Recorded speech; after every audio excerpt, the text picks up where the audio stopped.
за то, что 6 транспортных средств было поставлено с запозданием, и я якобы об этом знал, хотя во всех документах оформлено. И господин Макаров, руководитель управления жилкомфонда, который принимал, говорит, что не было такого, да, там как бы, что технику привезли позже. Может, документы оформили позже, может, еще что-либо, но он сказал, что не было.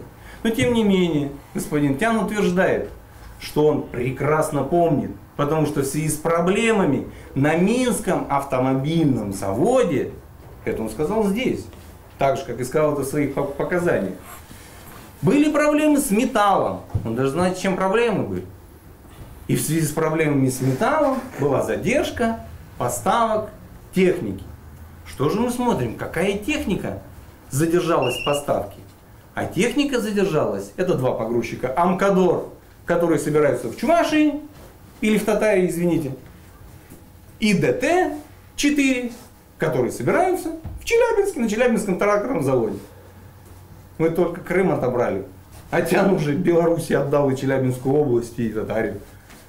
Причем он точно помнит, что именно из-за проблем в Минске задержали. Что они с Минском металл получают?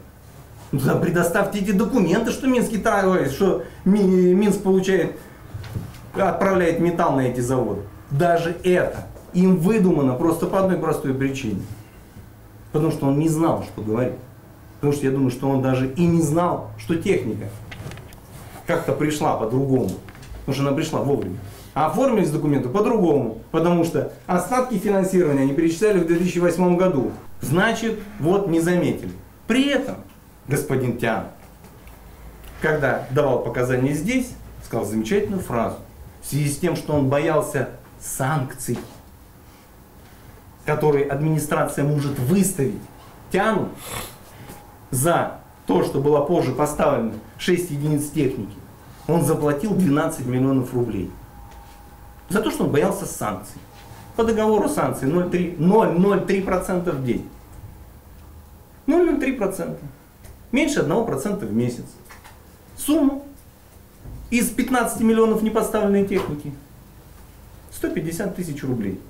То есть как же это надо бояться заплатить штрафа в 150, чтобы заплатить взятку в 12 миллионов. И это обвинение в том числе считает логичным, правильным и обоснованным.